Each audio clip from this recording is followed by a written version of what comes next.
all the speakers on the laptops are muted. Yes. There's a choice. Looks like somebody's apprehensive. Yeah, okay. Is this sitting around?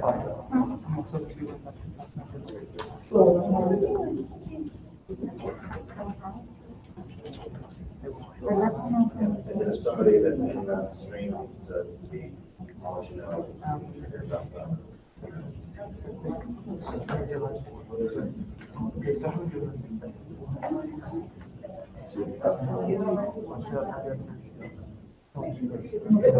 Yeah.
Yeah.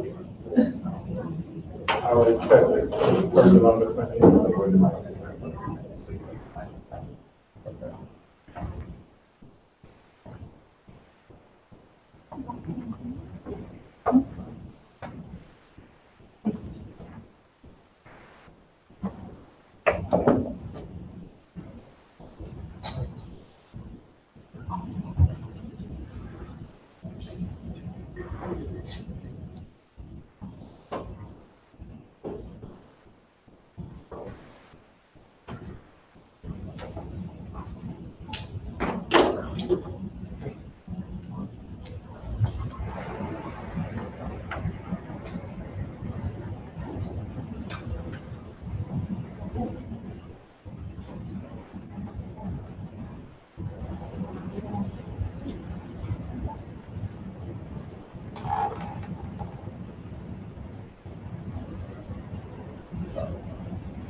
Good evening, everyone. The regular meeting of the South San Antonio Independent School District Board of Trustees will now come to order.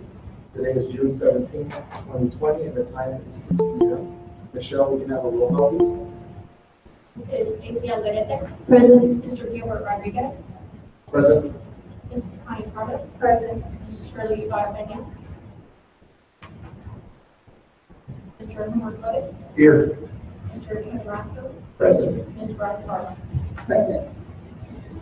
Thank you, Michelle. If we can all stand for the Pledge of Allegiance, Texas pledge, our prayer, and call to action.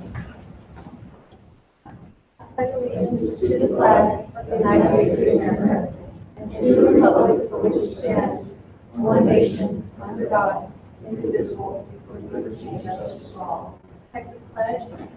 On the Texas flag, I pledge allegiance to thee, Texas, one state, under God, one indivisible. Please bow your head in prayer. Dear Heavenly Father, we come to you today asking for your blessing and help as we gather for this meeting.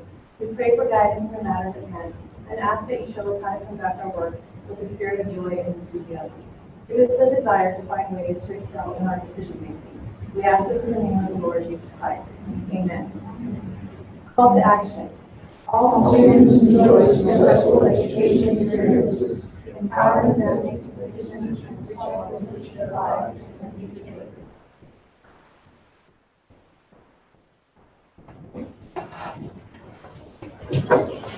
Thank you, Ms. Collier. Board of Trustees, without objection, I'd like to propose a change of order. Under presentation of reports, item number 6, financial advisor update, financing tools supported by M&O Tax Fund.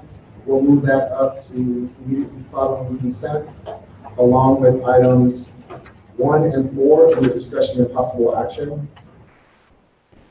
The number 1 kind of follows the presentation, and number 4, due to the presentation, wanting to do it for time's sake, we want to move that up. So without objection. So ordered, thank you very much. So first item on the agenda is citizens to be heard. Mr. Roscoe. Thank you, Mr. Rodriguez. We do have at this time one citizen to be heard. It is Tom Cummins with the South San AFT. And I'd like to set a timer and give us 3 minutes if we need it to read that. If everyone can get to their email to read that letter. I'll go ahead and set the timer.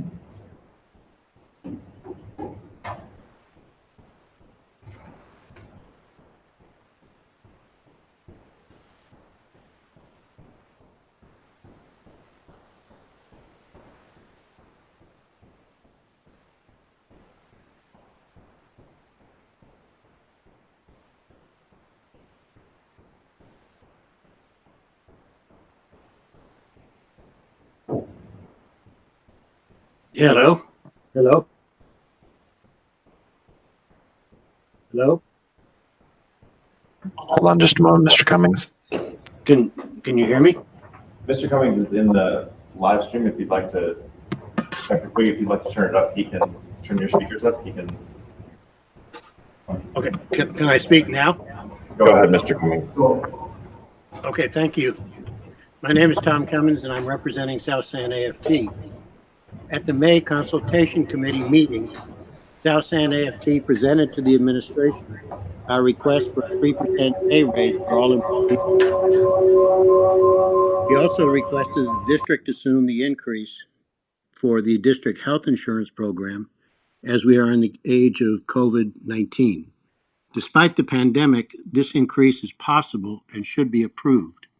Teachers and support personnel have met the challenge of 2019-20 and will be ready to meet the 2020-21 school year challenges. South San must recruit and retain the best teachers.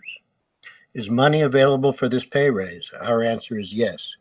First, looking at last year's budget, there is money left over to cover the costs. Second, the fund balance is at least $7 million overfunded, which would cover the increase several times over.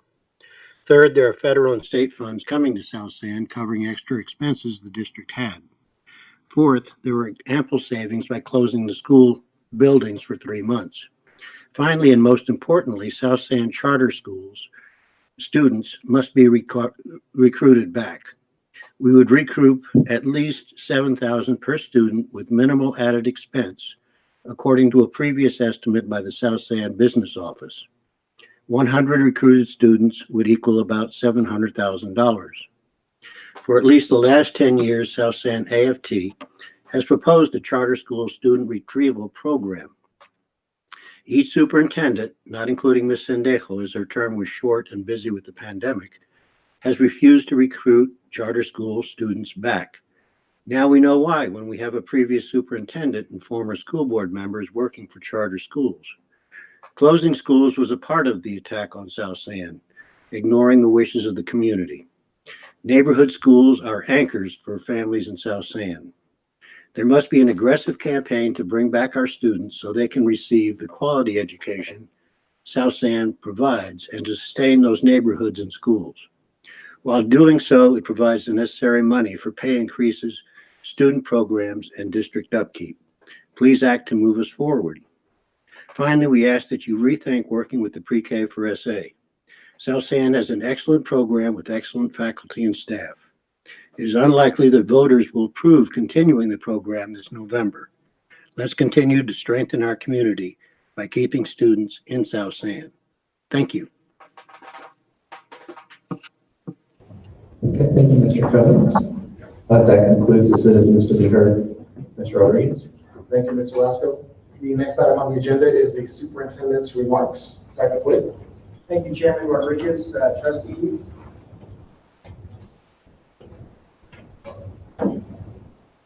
Thank you, Chairman Rodriguez, trustees.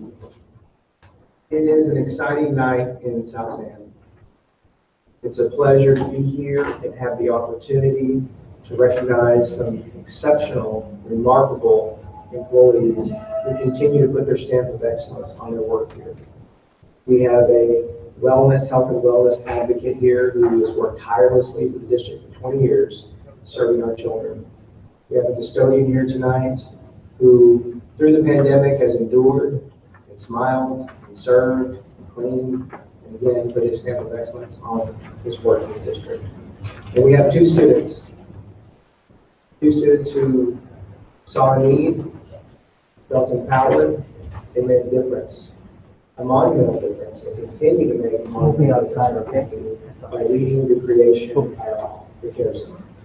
And so with that, I want to call their names and have them recognized. We have a little something for you. I want to start with Mr. Canelo. He and I visited moments ago, but he's been with the district 28 years. We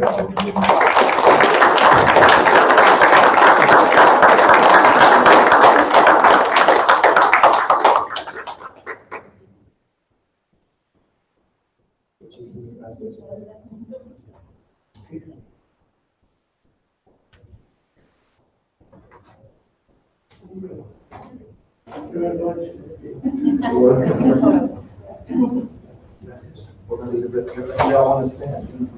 Our phone here. So thank you very much. We can group photos, I guess. Yeah. I got everyone to stand. And then maybe like. Thank you.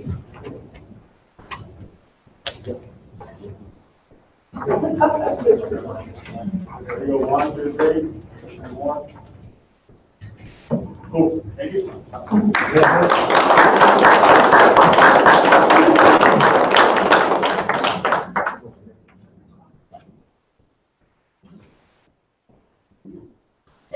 The next South San superstar we want to recognize is Susan Asiñaga. Susan Asiñaga has been just phenomenal in her energy and making things happen for kids. And you've been personally described to me as amazing, phenomenal, and difference maker.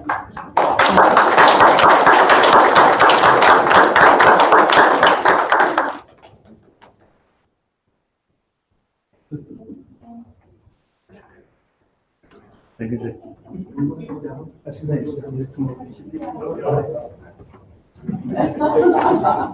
Like all stands, just trying to maintain the, I know it's hard, we all want to have you ready. This stuff brave. Yeah. Hold the breath. Everybody hold the breath. There we go, 1, 2, 3. 1, 2, 3. Cool, thank you.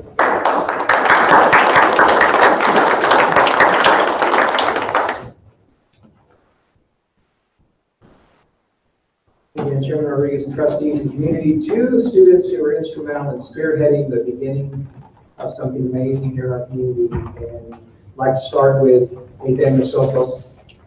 Nathaniel,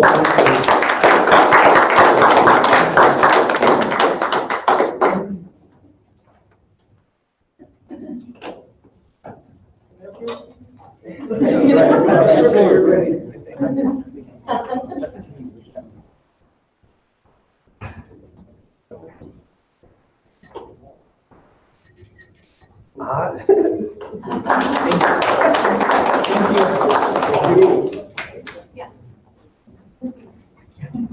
And we'd also, Chairman, trustees, recognize another student who demonstrates what it means to be empowered and have a student voice. That's Mark Mudiola.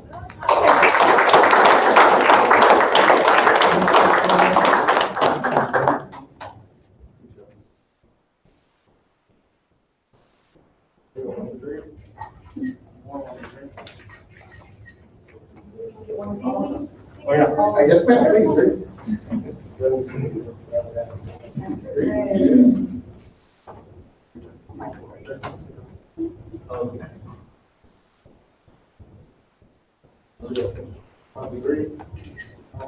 Thank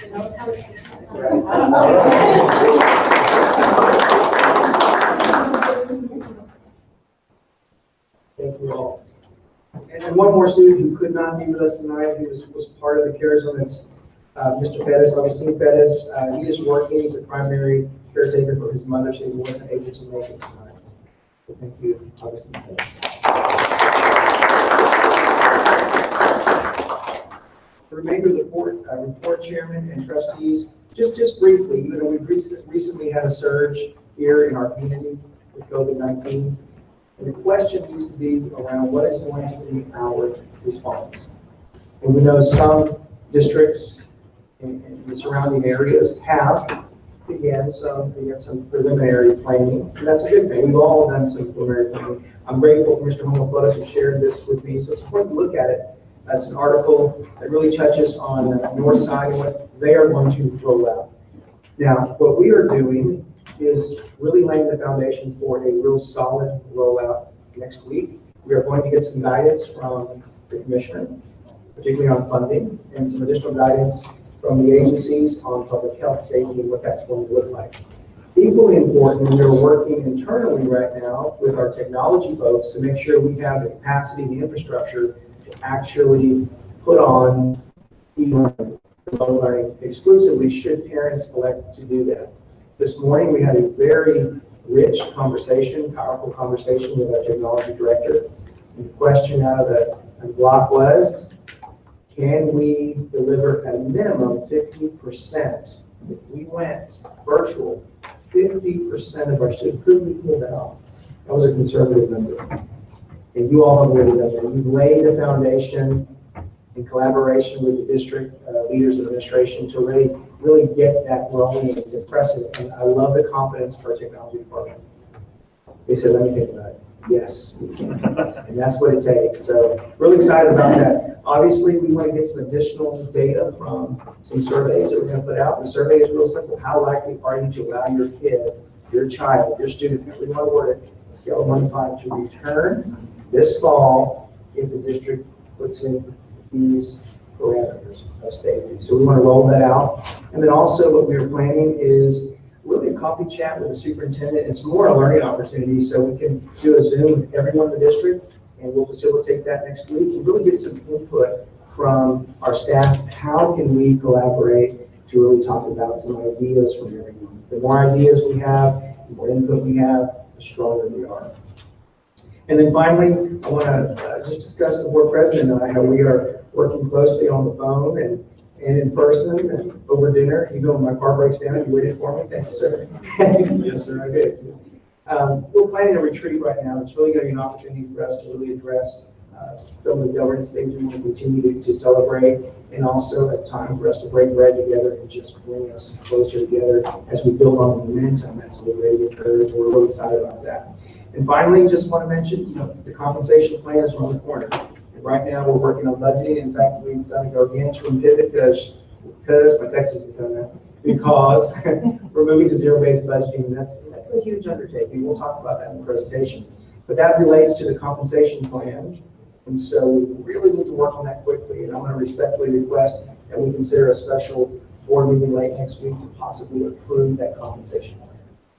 That's all I have, Jim. Thank you very much, Dr. Quigg. The next item on the agenda is the board president's remarks. First, before we welcome Dr. Quigg, I want to recognize Ms. Alejo. I'd like to recognize Ms. Alejo and the tremendous job that she was handed to take on, no other way than to say welcome aboard to South San Antonio Independent School District, right? So I think we'd be remiss in not recognizing her. So I want to take this opportunity to say thank you, Ms. Alejo, for your quality leadership for our school district and everything that you've accomplished. And I think, we had some conversations between myself and Dr. Quigg, and I kind of compared it to a relay race. We have so many important things that are going on that, we had to have a transition where we're trying to break the record in the 400-meter relay, and it's like from one baton passing it to another, they don't come to a complete stop to make that happen. It's kind of in one unison, in one motion, and that's exactly what's taking place here. But I want to thank Ms. Alejo for for just a phenomenal job that you have done and you continue to do. So thank you very much.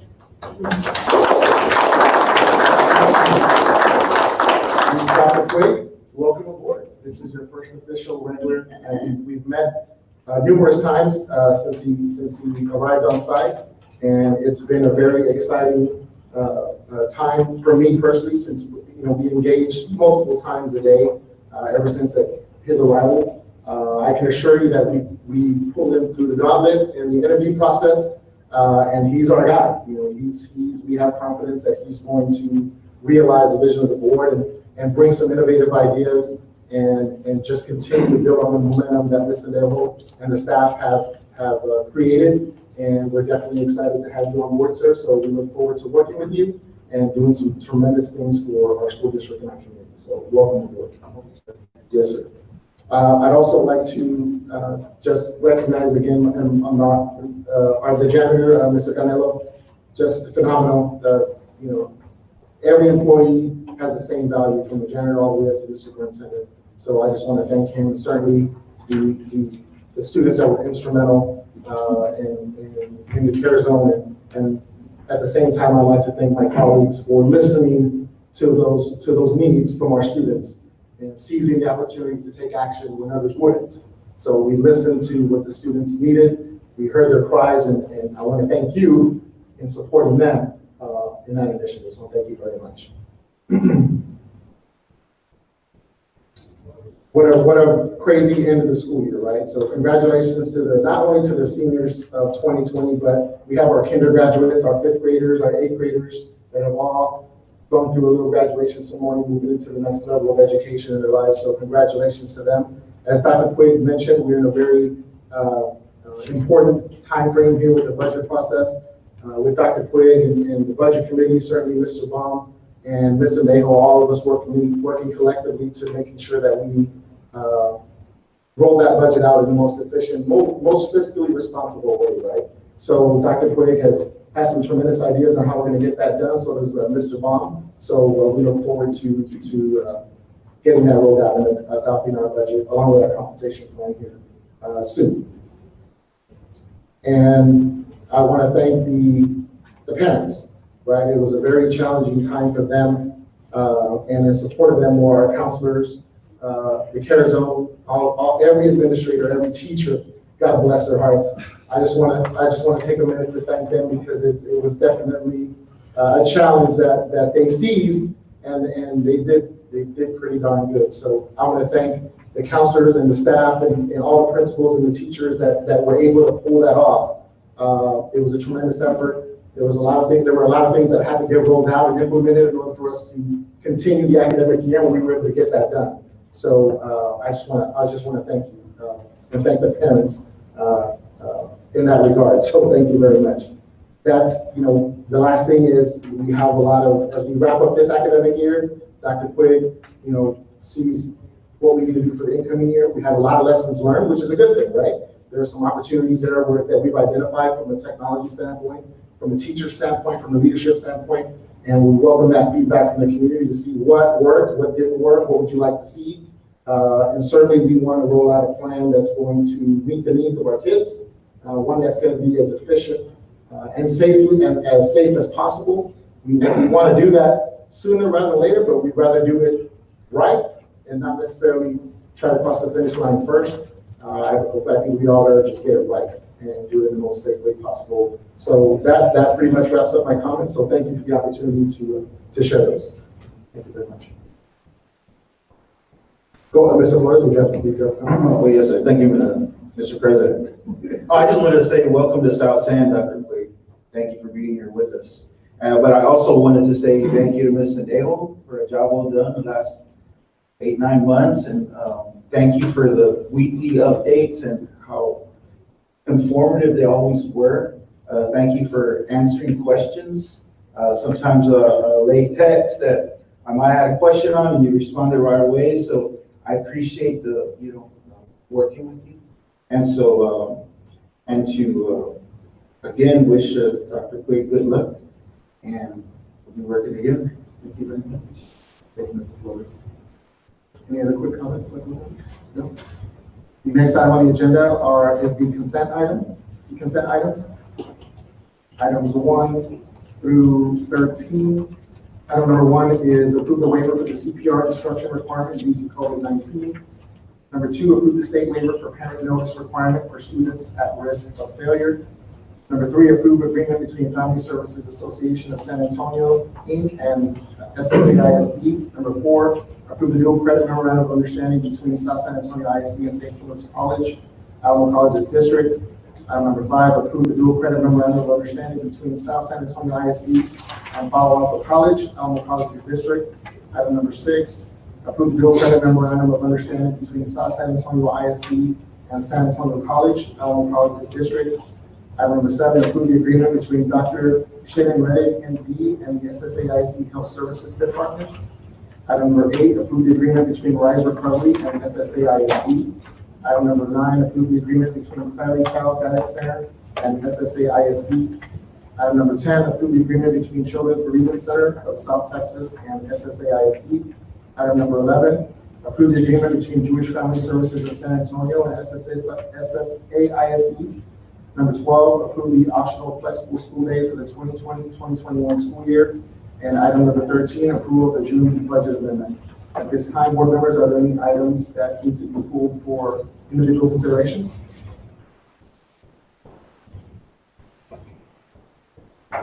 Hearing none, the chair will now entertain a motion. Motion to approve. I have a motion by Ms. Alvarez, Second. second by Ms. Prado. Michelle, you can have a roll call, please. Stacy Alvarez, Yes. Gilbert Rodriguez, Yes. Connie Prado. Yes. Omar Flores, Yes. Kevin Roscoe, Yes. Brian Barber. Yes. Thank you, Michelle. The next item on the agenda are the presentation and reports. Due to the change of order, we will start with item number 6, which is the financial advisor update, financing tools supported by M&L Tax Fund. Dr. Clayton. Thank you, Chairman. Previous trustees, tonight we have an opportunity to, 1, approve the recommendation to refund some bonds. We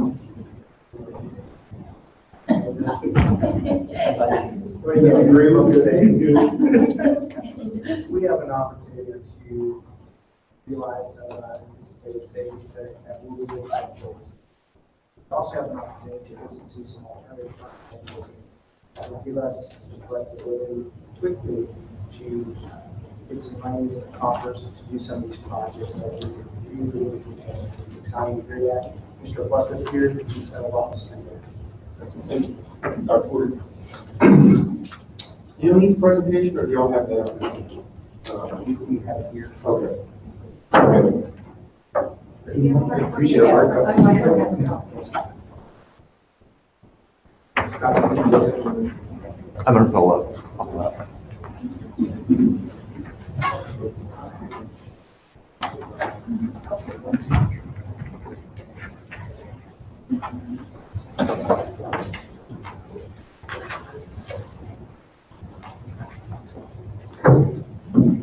Good evening, everyone.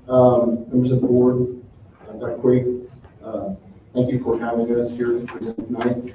For the record, my name is Richard Host. I'm with RBC Capital Markets. We are the district's financial advisor, municipal advisor, and so we are going to present some ideas in terms of financing ways to kind of help you accomplish some of the renovation and rehabilitation and some of the new items that you have on the agenda. And then in addition to that, we're also talking about refunding. We identified rates have come down dramatically, and I think there's a really good savings opportunity here that the market is working on. Get your approval, talk to you about that, and see if that works for you. In addition to that, I have Dan Martinez, who's your bond counsel. He's with Winstead, and he's kind of looked over all of the documents and helped us to get here tonight. So I'm going to go ahead and start the presentation. If we turn over to section 1, economic market and conditions, I just really want to cover just a few things here. Really, rates have come down dramatically. All of last year, rates continued to come down. And when we had the COVID-19 hit, rates really spiked up dramatically. The markets froze. and kind of were out of alignment, but they quickly got back into line. We've seen a lot of money flow back into the municipal markets. When you have money that's coming in, interest rates start to drop. You don't have investors investing, interest rates rise. And so we've had 5 consecutive weeks of investors inflows, and we've seen rates come down dramatically. So if we look at this slide right here on the top right-hand corner, that's the MMD. This is what the district uses to price their bonds. We use that as a benchmark, and from there we kind of derive our interest rates. Investors, that's what they look at. They look at the credit quality of the district and use that as a tool. If you look at this, that baby blue line is the 15-year average, and that's the highest line. And in August of 2016, we marked that as the lowest point that had been. But if you look at the green line where we're at today, it's actually lower, and it's at current low. So we are at historic lows at this point, and the yield curve is super flat, which means that it doesn't really cost you a whole lot to borrow out long term for your projects. And that's really beneficial in terms of the other part of the presentation that we're talking about. If you were to go get a new loan, and interest rates are extremely low right now. So if we look over to slide number 5, flipping over to the next slide right there, this is kind of shows you post-COVID-19 K through 12. We put this in here to kind of give you an idea that there are other school districts in the state of Texas that are taking advantage of this right here. And so we have roughly over 80 school districts since May, up to May. We couldn't get the new information, but this is up to May, and we see quite a few school districts here, like East Central areas. I know Northside's getting ready to do a deal. We have quite a few, all around state Texas, and here's some locally like Pleasanton, ISD, and so forth. So this should give you a little bit of comfort knowing that there are other school districts that take advantage of low interest rates, and we wouldn't be the only one. Okay, so if we move over to section 2, this is our refunding update here. And this is really what we want to know about, like how much money can we save? So this first slide right here is your debt profile. That kind of gives you all your obligations right now on your INS tax rate. It's actually all the debt that you have outstanding on the INS tax rate. So you can see that you borrowed $224 million. You have about $140 million to pay back, and it's roughly very short. Most districts are 30 years, yours is about 15 years. So you're definitely in good shape there, and that gives you an idea. And if we look at that baby blue line, or the 2012s, which are highlighted there, that's the bonds that we identified. You roughly have, there's $8.3 million that you originally issued. You have about $6.3 million left to pay on it. And those bonds are callable right now. So we've run analysis on that. If we flip to the next slide, that'll kind of show you. If we were to go back and issue a new series of bonds and get that money and pay off our old debt, we would refund those bonds, and that's how it works. You take a new loan out, and it's a much lower interest rate. You pay off your high debt. It's like a mortgage, refinance your mortgage, so to speak. So under this scenario right here, if the district was to borrow a refund about $6.3 million, you could save roughly about 15% or about $1 million, which is really huge, considering the par amount of your note. In general cases, most school districts were using 3% as a guideline. If you could save anything above 3%, you definitely would look to do something like that. And here you far exceeded that. So this is something that, again, it creates capacity on your INS tax rate for your future bonding capacity. It creates tax relief. It's just the prudent thing to do given how low our interest rates are. So this is the action item for the refunding. And then if we flip over to the next slide, that gives you a calendar of events. There's a series of things. We have to schedule calls with rating agencies. We have to get offering documents together. We have to apply for PSF, which is the Permanent School Fund Guarantee. And that's a process to get them to give us it's like an insurance. You get a AAA rating on that. And the bonds, you get a much lower interest rate. So there's a whole series of events that have to happen. And we just wanted to kind of outline to you that, if we do decide to do something, we would have to start working on that in order to enter the market. It's not fairly quickly. It takes a couple of, at least about a month or so. And if I want to go to the next section, which is really the presentation that we were giving, this is the kind of the creative ideas that we've kind of identified to address new money needs. And what we have on here is 3 slides These are just really for like cheat sheets for you to kind of come back and get more familiar. I could definitely cover this more like in terms of a budget, a finance update, and give you a lot more. But basically, there are 3 mechanisms that you can use to finance not new facilities, but renovation, updating campuses, things of that nature.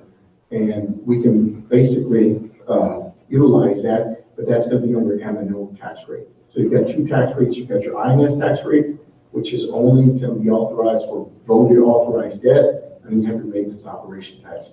And that's what you can do without having to go and have an election and just kind of get some stuff done that you feel that the community needs and you want to do it.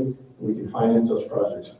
The one thing I would say here is that when we talked about the PSF earlier, the Permanent School Fund Guarantee, since we're doing it without on the M&O tax rate, the education code said we have to issue our own credit, so we would not get PSF guarantee. It'd just be slight higher interest rates as compared to doing on your INS tax rate. But it'll allow you to access the market fairly quickly and get your money that you need to do. So with that being said, let's go ahead and slide 11 is time warrants. Slide 12 is maintenance tax notes. And the last one is your revenue bonds. All 3 of these, there's a lot of definition and it tells you kind of what you can and can't do, but the one that we would be utilizing would be the maintenance tax notes. So on slide number 14, if we look at those maintenance tax notes, you can issue those debt up to 20 years. And again, there's not really that much constraint in terms of what you want to do, or in terms of what you can and can't do with that. So what we looked at is a $10 million scenario, a $15 million scenario, and a $20 million scenario. We kind of ran those numbers there for you. And that's kind of really what it would cost you per year to borrow that money. So we could basically get you $10 million within the next month and a month and a half or so. And it would cost you a little over $500,000, $600,000 or so. And for $15 million, it'd be a little less than $1 million per year. So when you do your budget, you would just budget $1 million a year to pay that off. And then we could also do 20 million, which would be about 1.2 million. The one thing that I have not said, but we can structure this debt so that you could have a feature, it's called a call feature, like we're doing with the bonds that we're considering to refund. We could put a call feature in there that says, if you were to have an election within, say, 5 years or so, we can move that debt from the maintenance operation to the INS side. And that'll allow you to free up some budgetary constraints. It'll also give you more state funding on the INS side and so forth. So we can definitely, you could be financed short term here, go to the voters later if you want to, move it over to the other tax rate. So this kind of gives you a little summary. And on the bottom left-hand side, 1993, those bonds, you had actually done something like that very similar. It's been a long time since you've done that, but we just wanted to give you comfort knowing that the district had done this in the past, paid it off, moved on, went about your business. And so it is something that, you know, it's not new to the district. And then when we look at the credit quality, we've got a grid right there on the far right-hand side that kind of tells you where do you stack up, because again, we're doing this on your own credit, and you are definitely on the upper median grade of investment grade, which is good. So it's not something that you're super far below and paying a huge high interest rate. So that kind of gives you a little scenario. And then up there on the bond summary statistics, that'll show you just kind of the $10 million, and you'll deposit $10 million with that bond account, and the 15 and 20 million and so forth. Does anybody have any questions? I'm happy to answer those, or Dan is here as well, and we can talk any people questions that you have. Board members, are there any questions for Mr. Wilson? Ms. Butler? Hi, Ms. Butler. What is our bond rating right now? Your bond rating is a single A rating. That's on that rating grid right there. We've identified that. It's a single A. Yes, ma'am. And I had asked Dr. Quigg, but because you're a finance advisor, I'm going to ask you, will this transaction in any way decrease our bond capacity for future bonds? Not this one. Not this one here in particular.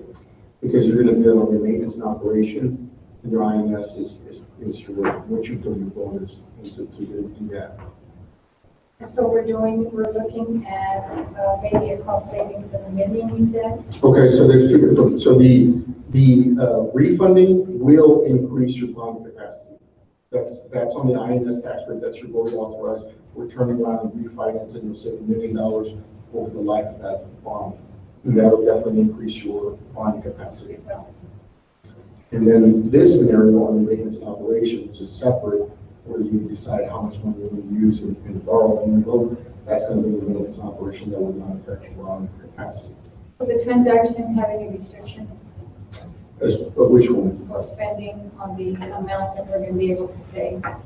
That money is not, there are really no restrictions, but you won't get $1 million in your bank account. That's like you would, we're looking at your future obligated payments, and we're reducing them from what it currently is to saving roughly $1 million over the life. It's helping us reduce our debt, basically. That's correct. By 15% for that particular number. That's all I have. Thank you, Ms. Poe. Any other board members have questions? I just want to say thank you. First, I'd like to great thank you for bringing this for the board's consideration. Certainly a creative way, one that I hadn't heard of before, of trying to generate some revenue and address some of the needs that we've identified.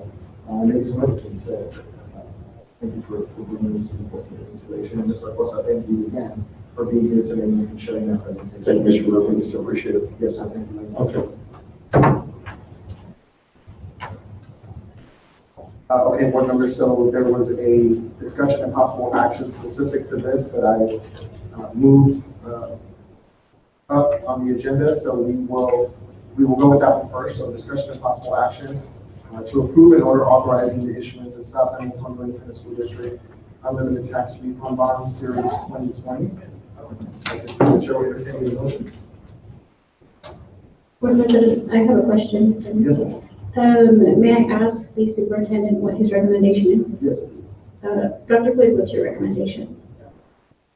First, I recommend that we approve the order authorizing the issuance of South San Antonio. Therefore, Mr. President, I'd like to make a motion to approve. I have a motion by Ms. Alvarez. Do I have a second? Second. Second by Mr. Flores. Michelle, we get a roll call, please? Stacy Alvarez, Yes. Gilbert Rodriguez, Yes. Connie Prado, Yes. Homer Flores, Yes. Kevin Roscoe, Yes. Veronica Barba. Yes. Motion carries. The next item that we moved up on the agenda was the discussion and possible action to approve the pre-K board essay. At this time, I would like to ask the superintendent for his recommendation. Thank you, Ms. Alvarez. Thank you, Chairman Rodriguez. I recommend that we approve the memorandum of understanding between the South San Antonio ISD and pre-K board essay. At this time, the chair will entertain any motions on this item. Yes, sir, I would like to make a motion to accept the MOU with pre-K for SA. I have a motion by Mr. Roscoe. Do I have a second? I'll second. Second by Ms. Barba. Michelle, we can have a roll call, please. Mr. Oh, discussion. Yes, Yes, thank you. Ms. Barba, please. I'd like to comment, if I could, please, before we do the roll call. I just want to say that I'm going to be supporting this recommendation. I've spoken to Dr. Quigg and submitted quite a few questions that have been available on the website regarding pre-K for SA. And I feel comfortable that after my responses from the staff and Dr. Quigg, and the clarity that Dr. Quigg has shared with me on my questions, I feel comfortable with going forward with this partnership. I think as of today, if this partnership is approved and we become true partners, that I hope the check is in the mail tomorrow. and the other thing also is that we have had children enrolled in pre-K for SA since 2018. And it's in the chart that they presented to us. We had 27 of our students were enrolled. But because we were not partners, we were not privy to that information or that data. Because I wanted to know how many of those 27 that completed pre-K actually returned home to our district. And we weren't able to gather that. So I'm hoping that after tonight, Dr. Quigg, that you and the staff will request that information of those 27 students that completed pre-K for SA in 2018, so that our staff can therefore check the list and see, okay, Out of the 27, 15 returned back to our district, and the remainder did not. I think that's information that we need to know. And then I feel even more comfortable knowing that with Dr. Quigg's leadership, that he's going to make sure that the staff is monitoring our kids that are enrolling for this year, and that we're building a relationship with those parents, so that at the end of the pre-K for SA, they have built that relationship and they're ready to come home. I think that's important. So I will be supporting this initiative. Thank you, Ms. Brown. Any of the board members have comments? So there's a CTE. So I just want to say thank you for the board support on this item. Certainly, I know before Dr. Quiggs arrived, Melissa and I had quite a few conversations regarding this item along with Ms. Prado. So I'm glad that we have, that we reached a point where we're ready to seize this partnership and move forward. So I believe I have a motion and a second. Michelle, if you get a roll call, please. Stacy Alerte. Yes. Gilbert Rodriguez. Yes. Connie Prado. Yes. Homer Flores. Yes. Kevin Roscoe. Yes. Martha Bonner. Yes. Motion carries. Back up to the presentations and reports, the next item on the agenda.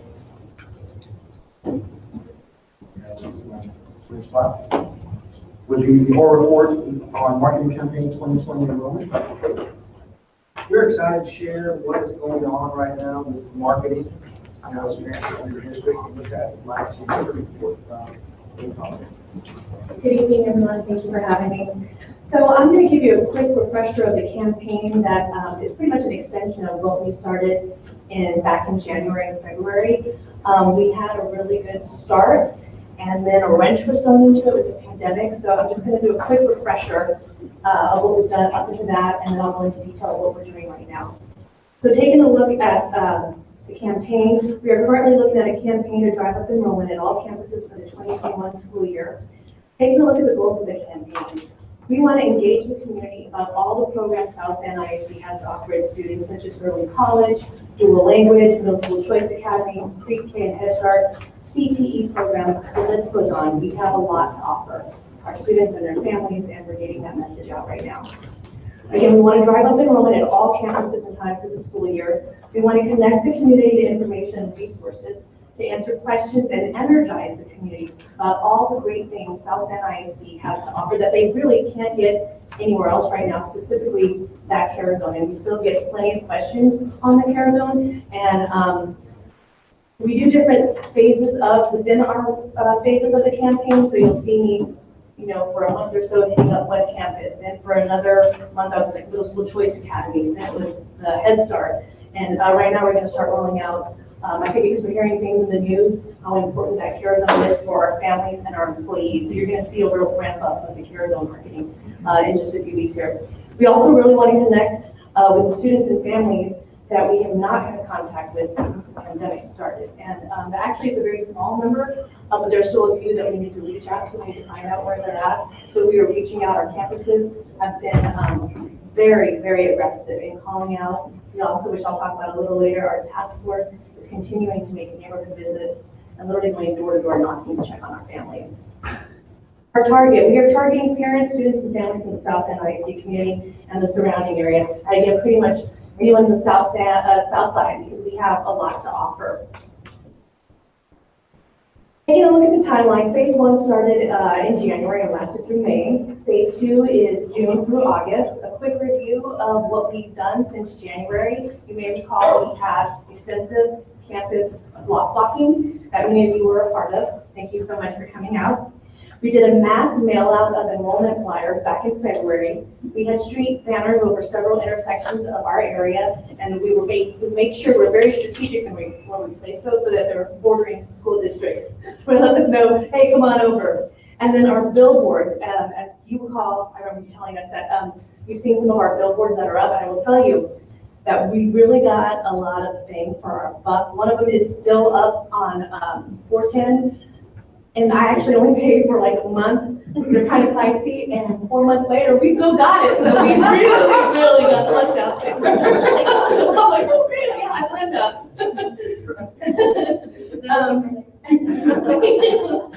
We also had a hard copy of parent enrollment letter that we sent home to all of our students. We took out advertising for several weeks in the Southside Reporter, again, promoting all of our programs that we have, Middle School Choice Academies, Pre-K and Head Start. And again, we've been very aggressive with the social media campaign.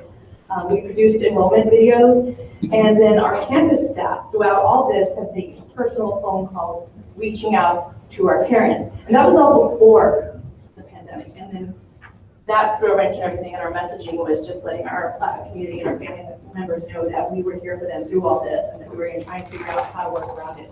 So now we figured out that we are working around it. So in May, we kicked off the Save Your Seat campaign. We also put together an enrollment task force, and I have to give credit to the PEAMS department. They really took the ball and just ran with it. That task force has set up stations complete with tents, with our logoed tablecloth, a bus with an enrollment banner, like off the side of the road, apartment complexes, middle schools. And we have been signing up families there. Soon they'll be passing out flyers, and we've already done some of this as well, but they'll be doing it again, flyers at our curbside meal locations. They will also do another round of neighborhood visits, business and brochure drop-off. We had started that right before the pandemic, and then we were handing out so many that we ran out and had to order more flyers into the pandemic. So we're starting that up again, and we've got about 30 businesses and realtors that we targeted that we will be dropping off brochures with our programs, our care zone, just everything that we have to offer. A parent enrollment email was sent out in May. Another round of mass mail out of enrollment flyers went out June 4th. We did a parent phone blast, and I put June 7th, that was the district one, but all of our campuses have regularly, consistently been sending out blasts about enrollment.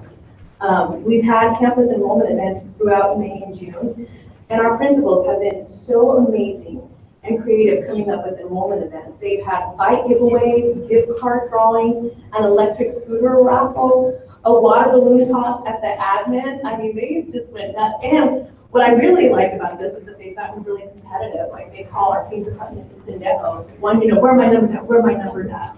So I really love how energized that they've become. We're planning a major phone bank list, but again, I'm going to check with the campuses to see where they're at with their numbers. And then I'm planning, I put July 17th on the paper that I finished you guys. It's tentative. It's either going to be a celebration or to kick up that last, hit of coming to enroll. So that's something that's in the works right now. And then we also have our Save Your Seat t-shirt pickup that we will have delivered, Friday or Monday. So then we decided to make an event of everything. Let's just get excited and jazzed about everything that we have. So depending on where we're at with social distancing, we'll either do another party or like a curbside delivery. Hey, come and pick up your t-shirt, and if you haven't enrolled, enroll now. Right. So that's what we're working on right now. And then, as I mentioned, we've been hitting it really hard with our digital campaign. Facebook, Twitter, and Instagram. We recorded some videos of our staff, and we're still doing more. I'd like to get some of y'all as well in that video campaign, talking about, why they should come to South San. We talk a lot about all the educational programs, but I've spoken to many of you, and it's more than just those educational programs. It's our care zone. We're looking at helping them with the obstacles they may face before we come in and educate. And then something that I've always felt, and I think everyone else here, when you hear our staff members and our families, that this is really a family. So we have more than just those programs. Like, we are here, we care for each other, we come out, like all of you, all the committee members for the senior flambeau. You didn't have to do that. We want to do that. We are, this is a family, and we're going to offer you educational programs, but we're also here for you in crisis, when things like, even during a pandemic, we put our heads together and we celebrated with that parade and gave them a graduation. So I think that says a lot, and I want us to be able to hear it from your mouth. So I would love you guys to come. We'll set some time up and you guys to come and record your video message. We've rolled out a new round of Save Your Seat graphics that you've seen, and those t-shirts that we're ordering will say, once you've enrolled, the back will say, I saved my seat at South San. Again, we have those videos promoting our programs and partnerships. We've been pushing enrollment dates, enrollment events, and then Dr. Cook and I have discussed like a Q&A, possible podcast on an enrollment, just how important it is, and explaining why we need them to enroll. We want to help you, you got to help us help you. So I know you're getting the enrollment numbers weekly, And I'm proud of where we're at. Many of our campuses are nearly 90% of their students are on par to enroll 90% in the next 2 weeks. And we're not going to stop there. We have nearly 400 new students enrolled, nearly 400 new students.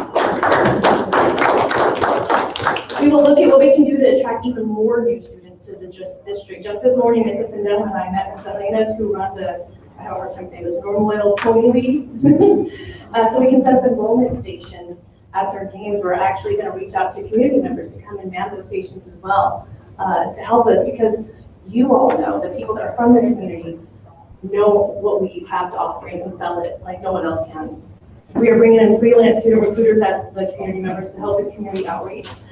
This has been a real team effort with the academics department. As I mentioned, the PEAMS department really like took the ball and ran with the enforcement task force. Our bilingual department, they come out and help pass out flyers. Head Start Pre-K, they've helped giving us ideas because they're really strong and aggressive with marketing. It's just been a real team effort, and I feel like we've gotten a lot accomplished, and I feel like we can still do a lot more. We're not going to stop anytime soon. Any questions? Ms. Collier, thank you very much for that presentation. Board members, are there any comments or questions for Ms. Collier? Mr. Flores? Oh, thank you, Mr. President. Oh, Ms. Collier, I just want to say thank you for the presentation, and I know that for sure I've seen this advertisement roll out and everything you're saying, because when I do open a reporter or I've driven by and seen the banners, and especially in the mail, I like really am grateful that you've taken ownership for the marketing campaign, and thankful for all the people that are involved, because I had a constituent call and say, hey, ideas all along Ray Ellison. I'm like, man, where are we at? Hey, we're out there too. And in our teachers and staff members here are tirelessly out there. So I want to say thank you for everything you're doing to get the enrollment up and get the excitement in the district. Who coined the Save the Seed? I would love to take credit for that. That was Miss Adele. Good job, Ms. Adele, because when I first saw that battle cry, right, Save the Seed, I felt like if I didn't sign up, I was gonna miss out. So that's what I felt. So that's a great job. Thank you. You know, and I'll proudly say that on Facebook I have a display badge. So I did like one of those. I like everything about South San. But anyway, thank you very much, Ms. Conley. I appreciate it. Thank you. Thank you, Mr. Flores. Any other board members have comments on that? Thank you. I mean, I was one of the ones that gave you one of the most hardest times about it. Thank you, thank you, thank you. We have so many great things happening here, and to be able to present them and let everybody else see what we all know up here is amazing. So, great job, everybody. Thank you. Thank you, sir. Anyone else? If I may. See, now we're competing, right? Now we're going out there and competing. You know, one of the first questions was, and the data that we would get presented was declining enrollment. So I was blue in the face. I would ask, well, what are we doing to increase enrollment, right? And now we've seized that opportunity. Ms. Adejo has taken the lead on that with support with Ms. Collier, and it's okay, we got the audio. Everything's good. Oh. Thank you.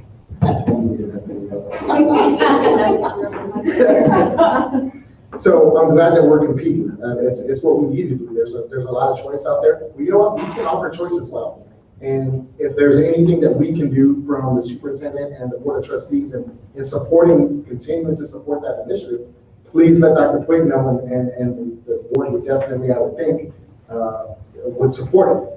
The expectation is that we are going to be competitive, and we are going to offer more choice, and we are going to tell our story about the many good things that we're doing here in South San. It's important, Ms. Carter, what you said about it's not just the classes that we're offering. It's the love and the support that we're going to give every one of our family members and our students. We need happy and healthy students and parents to get the children in the classroom, virtual classroom or other, to learn and be productive. So I just want to thank everybody's efforts. It's certainly something that I'm excited about. I'm like Mr. Flores. I see it all over the place. I was excited the day that Mr. Nemo sent me a picture of that billboard, the first one that went out. That's tremendous. It's like now we're doing something about it. Now we're competing, and that excites me. We're giving ourselves an opportunity to compete and do more for our school district. So thank you very much for that. And thank you, Dr. Clay, for continuing that support on that initiatives. Thank you very much. Thank you, Ms. Carter. The next item on the agenda is the report on the progress of the Veterans Memorial Project. Mr. Dr. Clay. Thank you, Chairman Rodriguez and trustees. We have for us another opportunity to celebrate and recognize our veterans, and this has been in the hopper, as we say, for a long time. Thank you. Okay, here we go. I'm not going to do it again, so. I'm here to talk about the Veterans Memorial Project. I think it's exciting, and I know that there's some folks that's it's near and dear to their heart. They're going to talk about that a little bit here at Dias as well. Mr. Doucette. Thank you, sir. Mr. Rodriguez, members of the board, Dr. Freed, thank you for this evening. Just a quick update, some historical data on the Veterans Memorial Project. As most of you know, this was established. I'll get some feedback, Brad. Sorry. That's okay. Established in 2014. In August, the Board of Trustees voted to form a committee and approve a timeline for the design and construction of the Veterans Memorial to be placed at South San Stadium. August 20th, 2014, the Board of Trustees again discussed appointing community members and trustees to the Veterans Memorial Committee. However, I didn't find, I know it was presented in the board meeting, but I didn't find any evidence of any action taken. Minutes from that time period are kind of scarce, so I'll keep researching that to give you more information. October 2014, the board voted to approve the location and the design of the Veterans Memorial. The young man that submitted the design was Mr. Julio Zamora. I have reached out to him several times. The last phone number that we have, got no response. I'm not getting nothing. If I have to go by his house, I appreciate it being there with me. In January of 2015, also the board approved the redesign. I think Mr. Jorge Flores helped with the redesign of the memorial as it was presented then, and I think the board decided to call it a work hero memorial rather than a veterans memorial. Maybe some information concerning, I'm not sure. But that was information in the previous board meeting minutes. And then fast forward to December 2019, Mr. Flores was appointed by the board to serve as the Veterans Memorial Project Committee Chair. So that's where we're at now.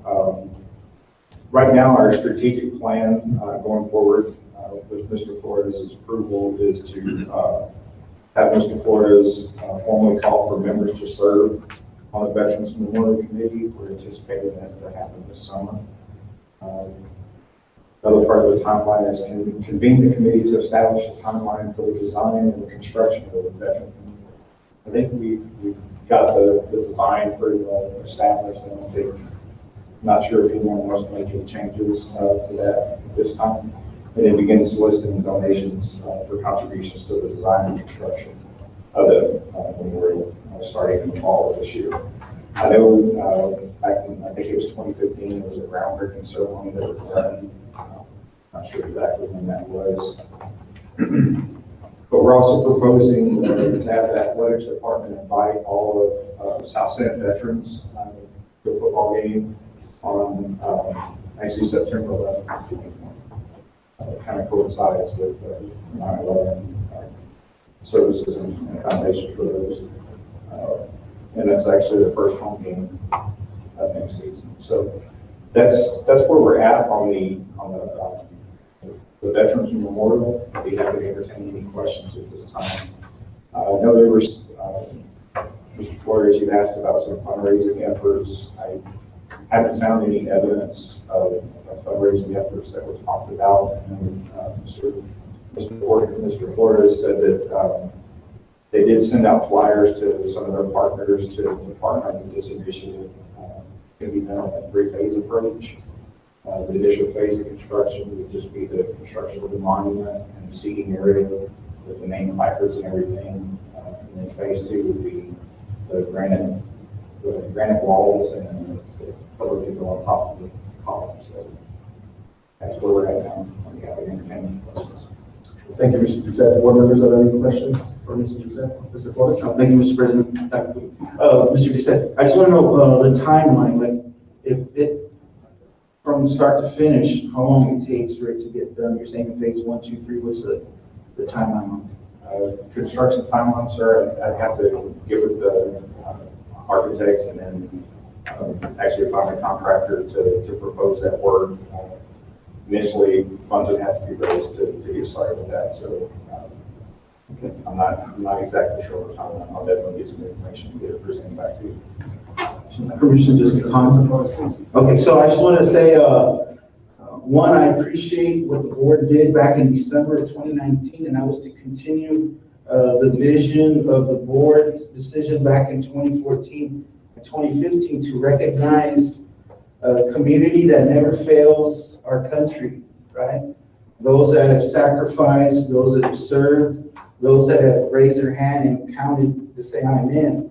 And for it to be dormant since December until now is a lot of things had to take place. Well, one, the pandemic happened, so we couldn't quite form a committee, which I was hoping to do, way back when, to get in more involvement with area veterans, right, that are intrigued by what we did back in December.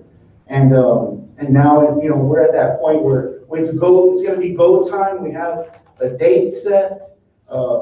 We have the actual monument and all the plans rescued and found, right? And so now I'm going to ask now the board who would want to be involved in the committee, right? And so I would think that there's a couple of board members that might take interest, and hopefully with the show of hands, you might say, I want to be involved. And I'll be at this time. Who wants to be a part of the War Hero Memorial Committee? Certainly, Mr. Flores, yes, I agree that we can certainly bring that back as an action item. Okay, great. Maybe added on the special vote we have. So definitely board members who want to consider Mr. Flores' input there, then we can certainly put that on the agenda so the board can take action and fill that committee. Mr. Flores. Okay, I appreciate that protocol. But I just definitely wanted to say that it was not forgotten. I wanted the public to know in an open session that, the veterans are not forgotten, and that our efforts to fundraise, it should be an easy one. I don't think anybody in our community or business partners that are with our district and the area business will want to take part in this. And so I just wanted to speak to this and say that I appreciate that y'all appointed me the chairman. I'm excited. We have a date. We have a goal that we can work together. But I also want to recognize Ms. Dale and her staff that found an actual monument that was given to us by the War Museum, or the Vietnam War Museum. And so if we reach this game and there's nothing there to put just yet, I think it would be ideal to put that in that spot and have that hallowed ground rededicated, during this game, and have that there, but I don't know if that's going to require board action or anything like that, but I think it's a great idea. And I hope we, as the committee and everything that we move forward to, we can iron it all out and get it done. But I just want to thank you for following up, getting the information from the architect. I hope we find the young man, Mr. Ruben Zamora, and execute his contest, winning that contest. So I want to see that happen. All right, so thank you for the audience. Yes, sir. So I will tell you, sir, we did find the granite, call it the tablet. We did find that, and it's safely secured in the warehouse. And I'll make you a personal guarantee that we'll have that in place before July 4th. Thank you, Mr. Flores. Board members, any other comments? Just real quick for me, thank you, Mr. Doucette, for the historical data here. And thank you, Mr. Flores, for reviving this project. It's certainly something that we want to honor And basically, we just want to pick up where we left off, right? I'm certainly in the position that we want to honor the winner of the young man who designed that memorial. So I would love to see that come to fruition. I'm a veteran myself. There's just a special recognition there, I feel, and maybe I'm a little biased, right? But being a veteran myself, I think that it's something that we need to follow through. So thank you, Mr. Flores, for reviving this initiative. So thank you very much. Thank you, Mr. Youssef. The next item on the agenda is the quarterly investment report. Dr. Quinn. Thank you. Thank you, Chairman. Trustees, let's talk investments. Professor Baum, let's talk investments a little bit.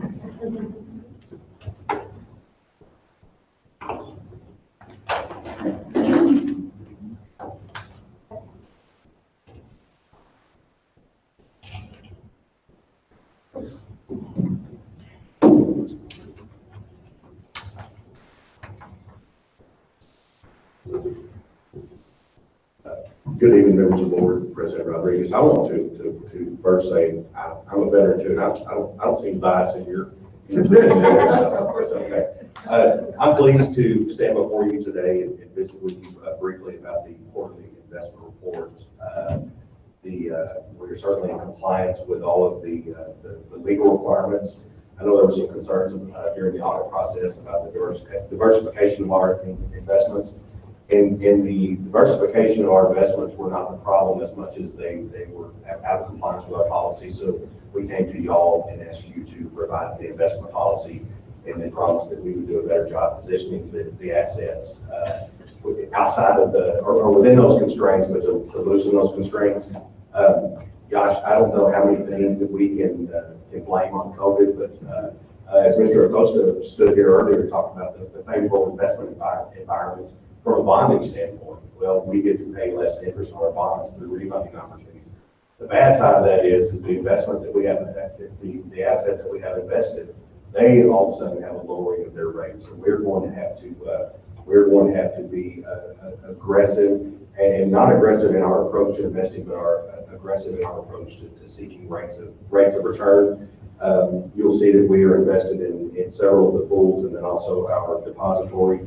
And there are not any of the average yields on here that we are pleased with, and we're going to do better than we will. And it's just taking a strategic approach. But again, this is a compliance-driven opportunity to bring these to you, and happy to answer any questions that any of you have regarding specific investments that we have at this time. Thank you, Mr. Baum. Board members, are there any questions for Mr. Baum? No, just thank you for all the efforts today. Certainly, amending that policy was a first step, so we can be a little bit better in our investment strategy. So thank you very much for that, Mr. Baum. Greatly appreciate it.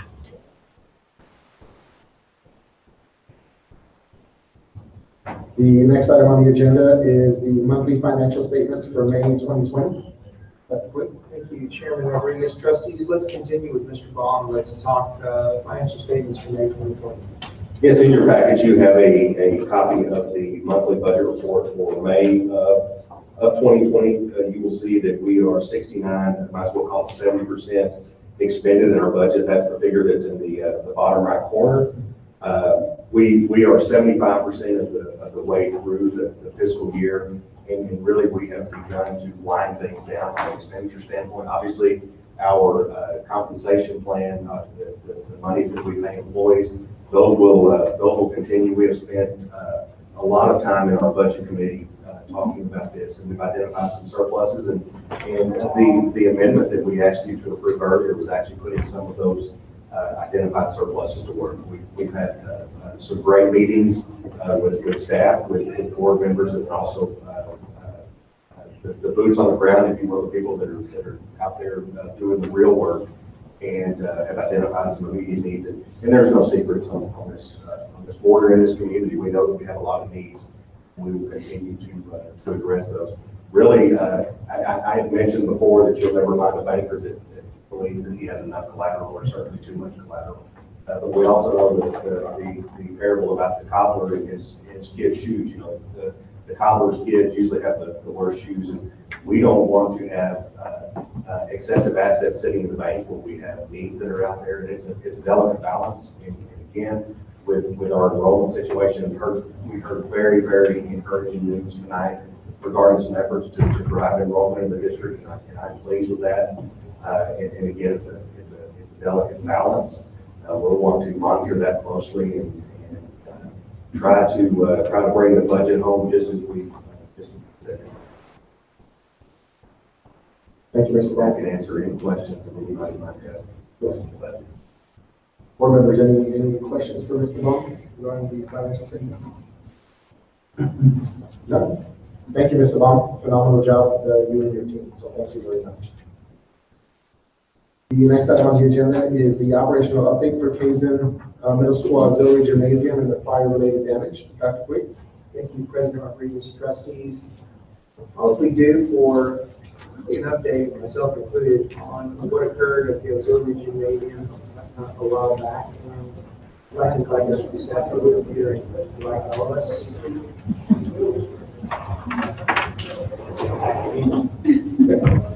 So, as most of you are aware, there was a fire at auxiliary gym in Casey Middle School. The actual date of loss was April 20th of 2017. The district actually did file a claim with the insurance carrier at the time, which was the Texas Association of Public Schools, or TAPS. Unfortunately, shortly after the claim was filed, TAPS was bankrupt. So the claim was filed with TAPS. That's a good part. The bad part is to do any repairs to the gymnasium is going to come out of the district funds to make that happen. And then Joe Allen can probably speak on that.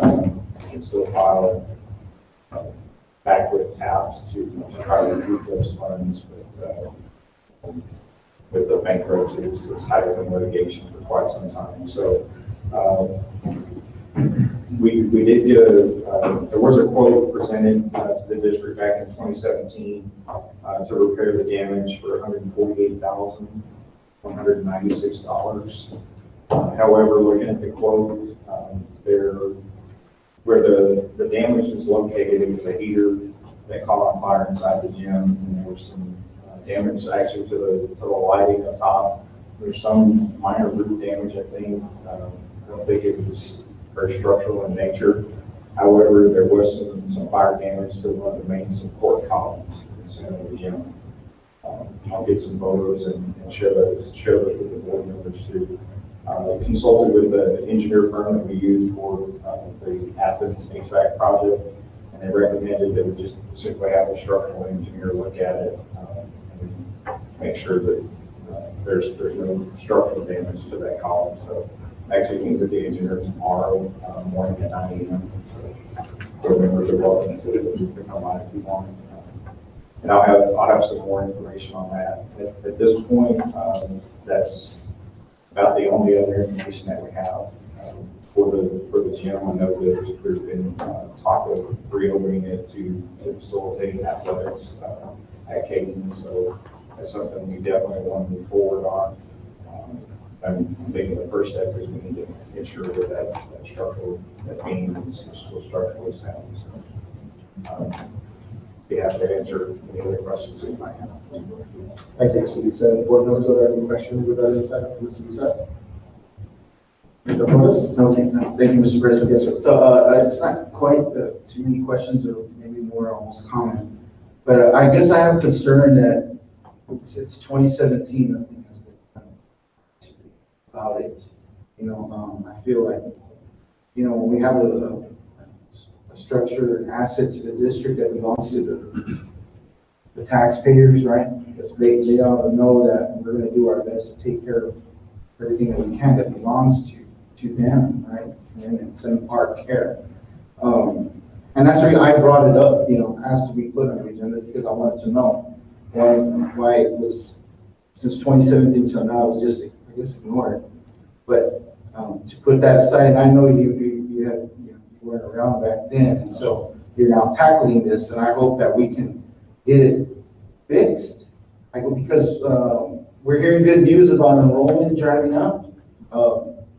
The schools are going to have their zones, and I see that a lot more kids are going to be going to Kaizen Middle School.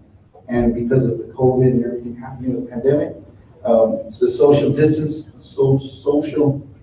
distancing and things like that, both gyms would be great to have for if it's going to be boys and girls separated or and so on. And so I hate for it to be like a storage area, but I hope that it can be worked on and fixed, and the board would work on it to put it in the budget to get it fixed, right? You know, we're gonna have to incur the cost. You know, I hope that Mr. O'Hanlon is gonna be able to look into it for us. Maybe there's something we can recover, but if there's not, well, you know, let us take care of it and let the constituents know that we're taking care of things that they've entrusted to us. And that was one of the main reasons why I wanted to put it up, because I definitely want to try to see it taken care of before the start of school, and anyhow, that's what I want to see. Yes, sir. So as I said, I'm going to be meeting with the structural engineer tomorrow. Probably just do some preliminary fact finding stuff and go from there. We'll definitely proceed with getting quotes on repairs and stuff. Thank you. Obviously, the quote from back then is probably a little outdated, so we'll definitely go forward on getting quotes and present that information to you. Thank you, sir. Thank you, Mr. Bissett. Board members? Ms. Prado, please. Yes, thank you, Mr. President. I have a question for legal. Mr. O'Hanlon, as you know, TAPS went bankrupt, and I think our carrier now for facilities is TASB, if I'm not mistaken. Is there anything illegal that we can do to TAPS? I know they went bankrupt, but we can file a claim or anything legal to try and recoup some of that money? We've got a claim. The problem is that there's more claims than there is money. And bankruptcies, because probably more so than the courts, because they're a little less urgency in most cases. Bankruptcy adjudications, since this COVID thing, has slowed down to almost none. So they're working on the TAPS bankruptcy. We do have a claim in, but to be honest with you, my recommendation, we're going to spend a lot of money pursuing that because the chances of recovery are going to be very high. We'll keep in the game in terms of what's out there. It's a covered risk. There's no question about that in terms of what's out there. It's just whether or not there's any money at the end of the game to do this. There's a bunch of reinsurance that overlap in terms of that has to be what do we think? My guess is not. Okay. Thank you, Mr. O'Hanlon. Board members, any other questions? Thank you, Mr. Bissett. The next item on the agenda is the zero-based budget process. Presentation, Dr. Quick. Thank you, Chair Rodriguez, trustees. We discussed this a few days ago, the urgency to enthusiastic urgency to really rework the budget in a creative way and really build it from the bottom up. And it's something when we visited Mrs. Roberts said, probably we haven't done something like that.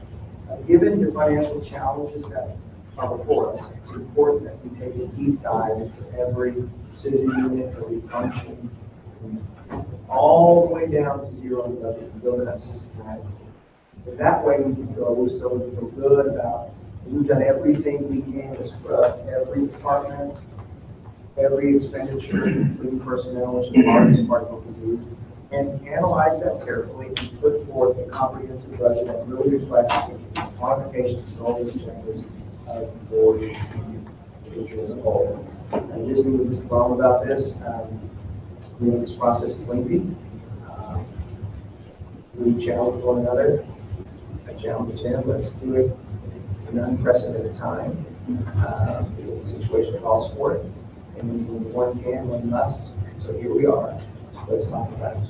Absolutely. I think you captured the essence. Again, we spent considerable time in budget committee talking about the process, about the pros and some of the cons, and the pros far outweigh the cons. And I won't even say that a short timeline is a con necessarily. It just means that we've got to roll our sleeves up and work harder, faster. And I don't think there's anybody that's part of the team that's afraid of doing that. Obviously, it's a first for the district. I'm always reticent to quote history, and especially my history here is very short. But as we talked, I don't think any of the stakeholders remember a time that we did a comprehensive zero-based budget.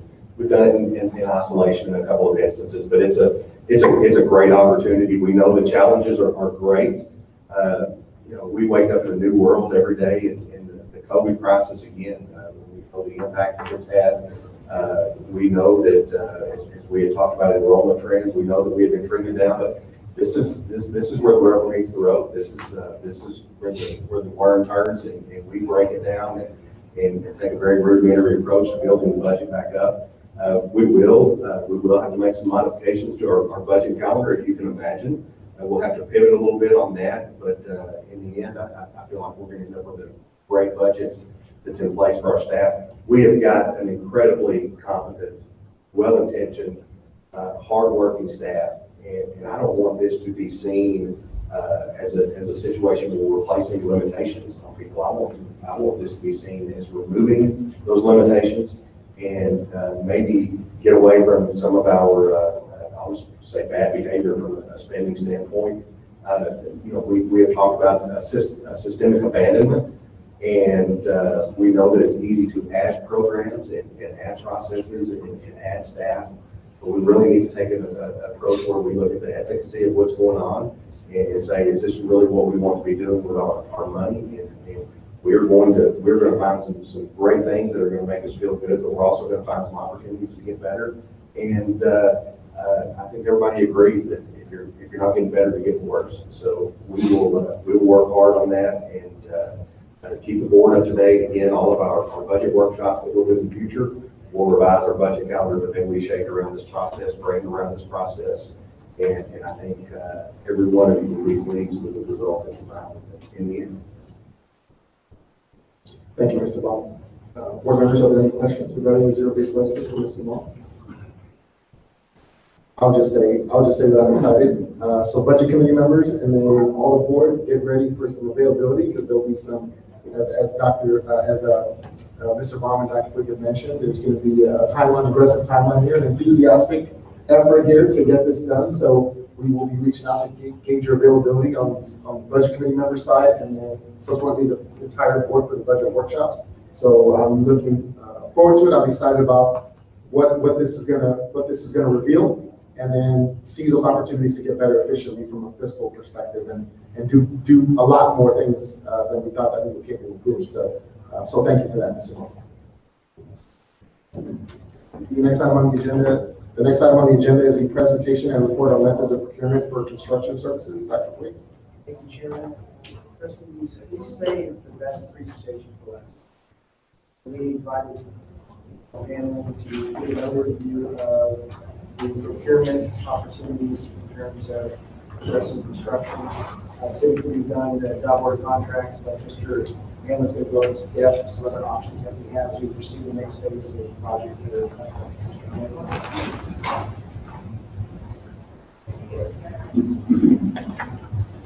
You should have a PowerPoint in front of you.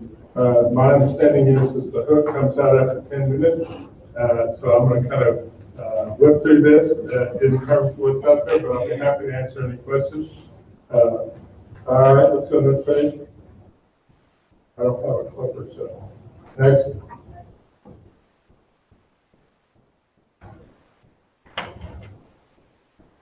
Under the general provision that you're supposed to make a determination in any construction project as what's the best or most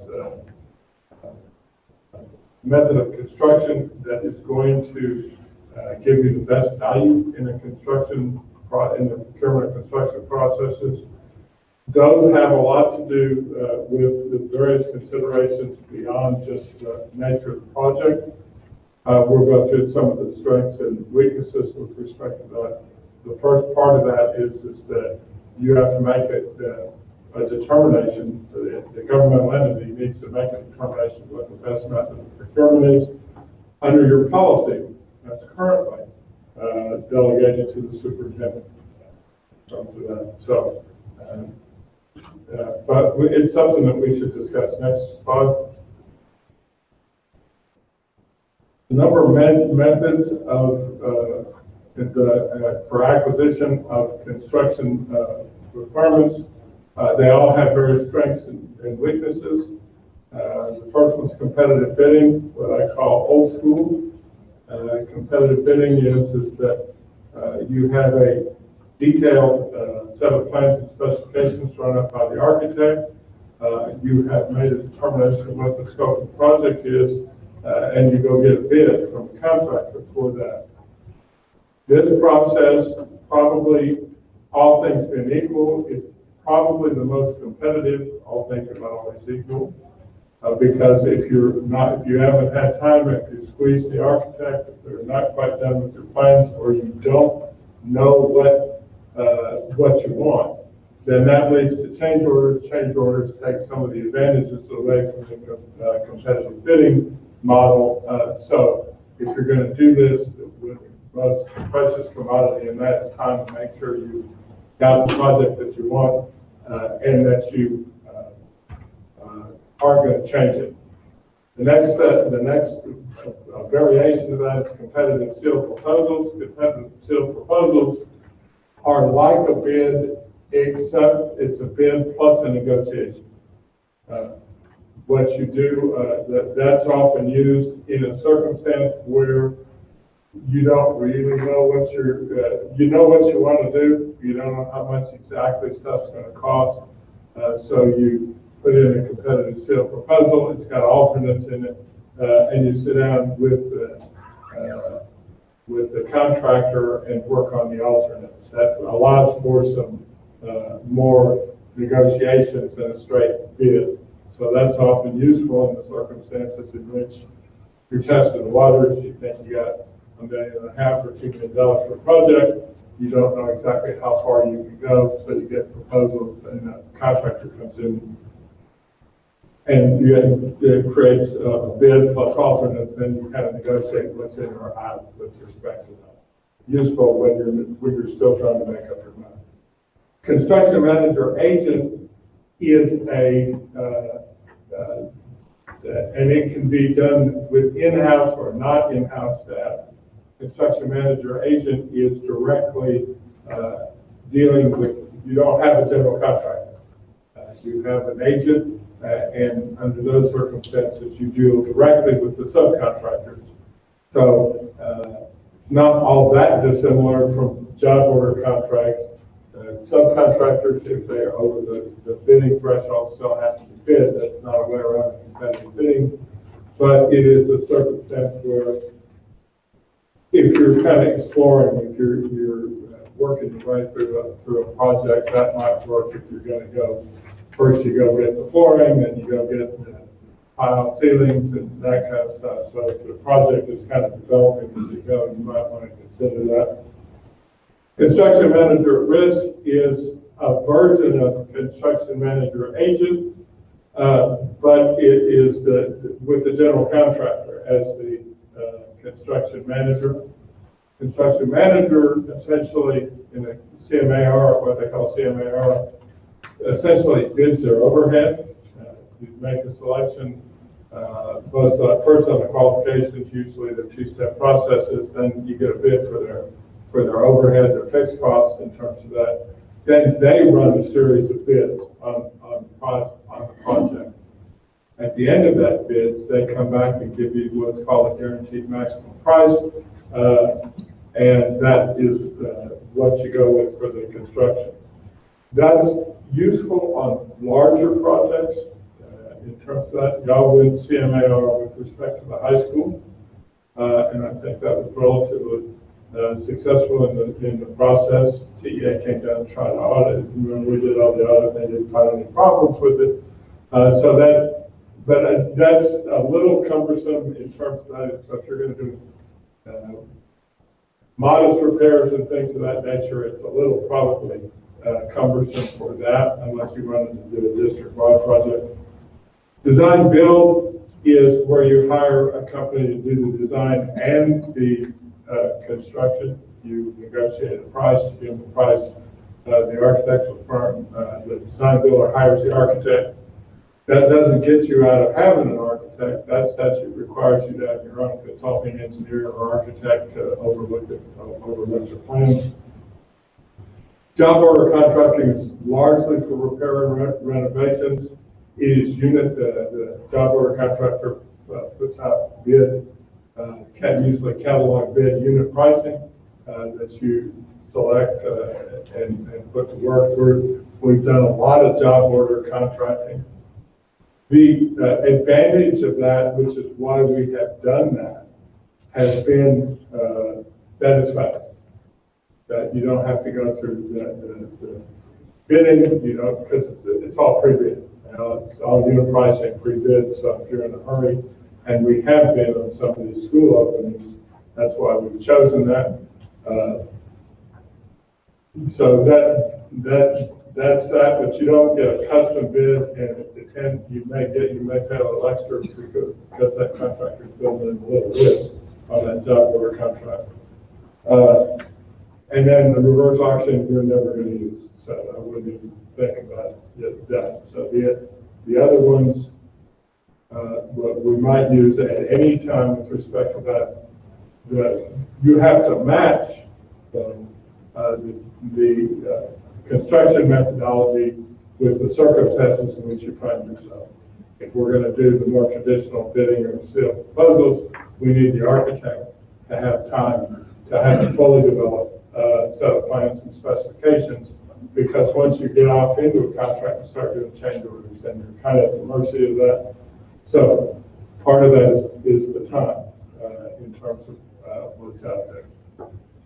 There's one other thing that I would add to this, I think I'm under the 10 minutes, but not much, is that there's a difference between repairs, kind of unit for unit repairs, and new construction. If I'm going to come out and replace the Tropers, which are these white boxes with approved items, and it looks like they have replaced a bunch of those. I don't necessarily need design work, but if you do new construction or you change the design, for over $50,000, you have to have a design professional to look at what you're doing. We have acquired both architect services and engineering services under the Professional Services Procurement Act, and those are ready. So we need to be able to first get the design, identify the design criteria, to the extent that we possibly can. Sometimes you can't. Give them a chance to do that design fully and to think about it, because you'll incur less costs if we know what we're doing. So that's, I think I made it under the line. There's a lot more information in PowerPoint itself with respect to that. It's I kind of said. Ms. O'Hanlon, thank you very much for that presentation. Board members, as Ms. O'Hanlon referenced, there are some more details in the PowerPoint that are available for your reference. But are there any questions or comments for Ms. O'Hanlon at this time? Hearing none, thank you very much, Ms. O'Hanlon.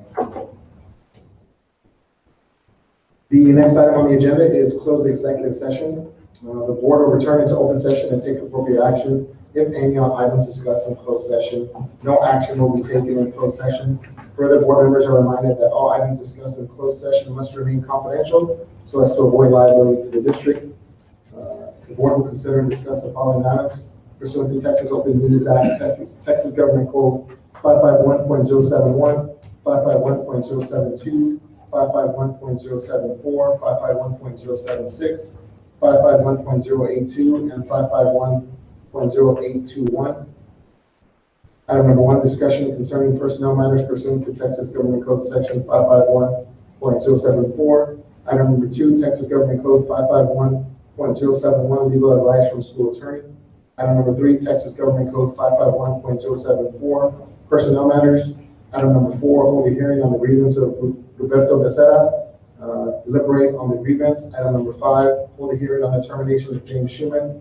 Deliberate on his termination. And the time is 7:35 p.m.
My bad.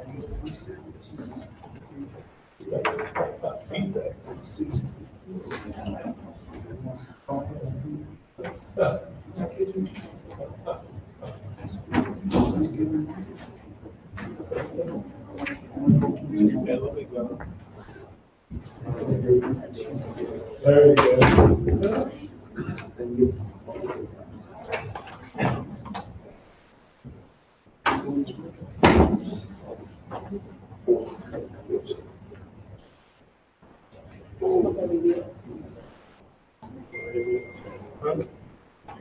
No, go ahead and set up.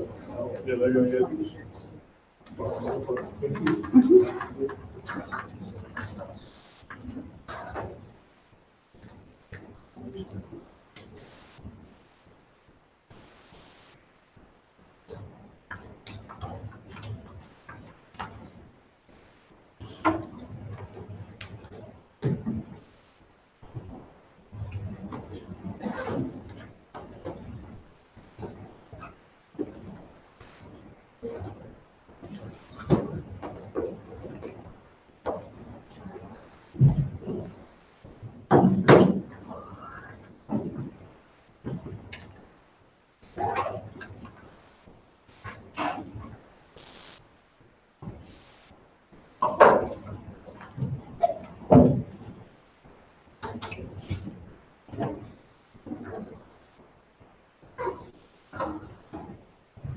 Give us 1 second for the clerk before we get going.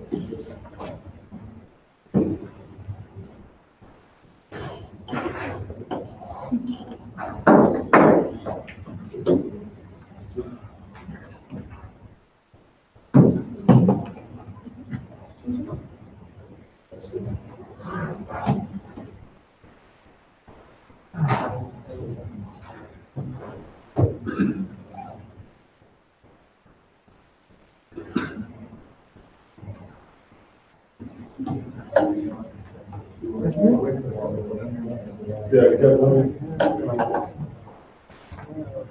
Very good.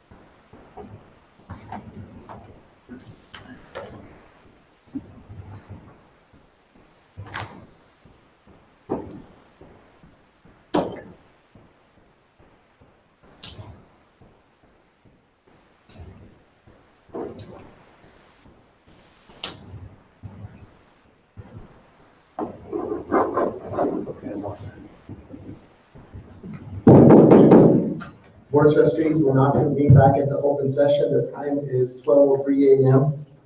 The next item on the agenda is discussion and possible action.